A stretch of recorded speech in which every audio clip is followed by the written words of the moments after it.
Once airborne, an aircraft functions as a closed, interdependent ecosystem. To sustain flight, the engine must continuously draw from three highly regulated resource flows: combustible liquid, direct current electricity, and high-speed air. The stakes for this internal logistics network are absolute. Interrupting any single one of these streams rapidly degrades the aircraft's capabilities. By mapping these three core systems from the ground up, we can trace exactly how they overlap and where engineers built in critical failsafes. Understanding this architecture transforms a pilot from a passive operator into an active diagnostic manager. The primary physical constraint of the fuel system is continuous delivery. The engine requires a steady, vapor-free supply of combustible liquid, regardless of changes in altitude, banking attitudes, or severe turbulence. That delivery begins in the wing tanks. To prevent surging, tanks utilize internal baffles to compartmentalize the fluid. Inside, the supply line enters through a standpipe above the absolute bottom. Denser water and sediment sink past the standpipe, pooling safely into a separate sump. As the engine burns through that volume of fuel, an atmospheric vent at the top of the tank equalizes the internal pressure. If that vent blocks, the engine pulls a vacuum, starving itself of fuel and potentially collapsing the entire tank structure inward. How that fuel reaches the engine depends on the airframe. High-wing aircraft can rely on gravity to feed the lines, but low-wing designs place the tanks physically below the engine block, requiring the fluid to actively fight gravity to reach the cylinders. This altitude deficit requires mechanical intervention. Low-wing aircraft utilize an engine-driven fuel pump, backed up by an independent electric auxiliary boost pump. Whether utilizing the physics of a gravity drop or dual-pump redundancy, the fluid architecture is shaped to eliminate single points of failure in the supply line. Mechanical delivery only works if the chemical resource is correct. Different piston engines require specific grades of aviation gasoline, matched to their compression ratios to prevent internal detonation. To ensure the right chemistry, the industry relies on a strict visual color coding system. The standard fuel for modern light aircraft is 100 low lead, which is dyed a deep blue. By contrast, turbine Jet A fuel is clear or straw-colored. Pumping turbine kerosene into a piston engine destroys the combustion cycle, making cross-contamination at the tanker truck a catastrophic error. You also cannot substitute unapproved automotive gasoline. Autogas is chemically blended to be highly volatile, meaning it vaporizes easily. At altitude, that volatility creates vapor locks, pockets of air in the supply lines that instantly starve the engine. Even with the correct grade, pilots perform a physical check before every flight. Because temperatures drop overnight, condensation forms on the inner tank walls. Pilots drain a small sample from the sumps directly into a clear cup, looking for that denser water settling at the bottom. Rigid color coding standards and manual visual inspections protect the mechanical system from chemical contamination.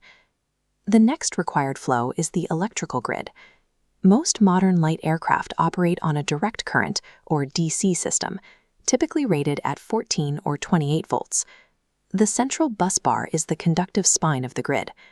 Initially, the battery pushes massive amperage to crank the starter motor.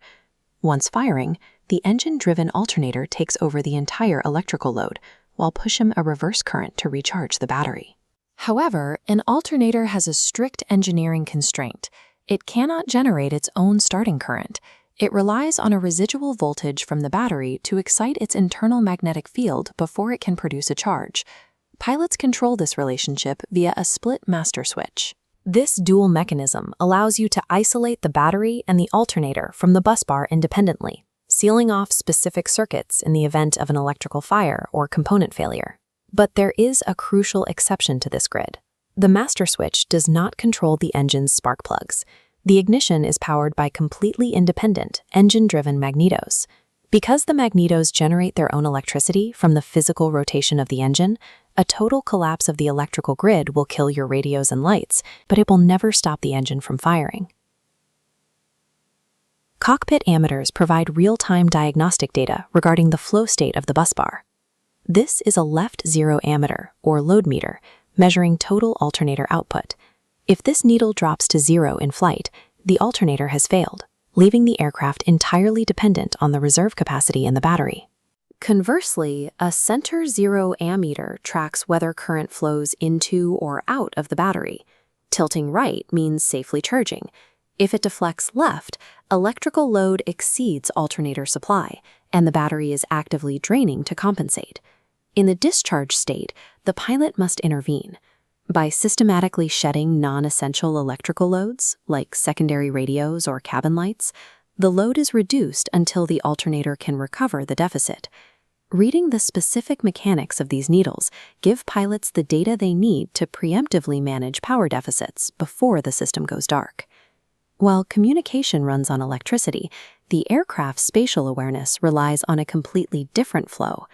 Core gyroscopic flight instruments are powered entirely by pneumatics. Instead of pushing air in, the system pulls it out.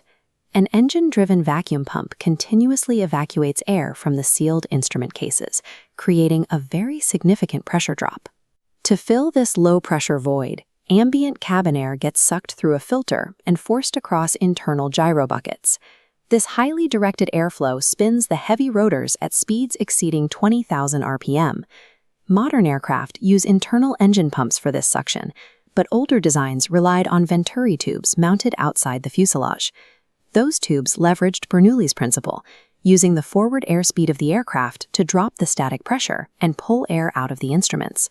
By spinning vital navigation components with raw pneumatic pressure instead of direct current, engineers established a parallel, completely redundant path for situational awareness. If the electrical grid fails, the gyros keep spinning. Zooming out, the complete architectural ecosystem reveals itself.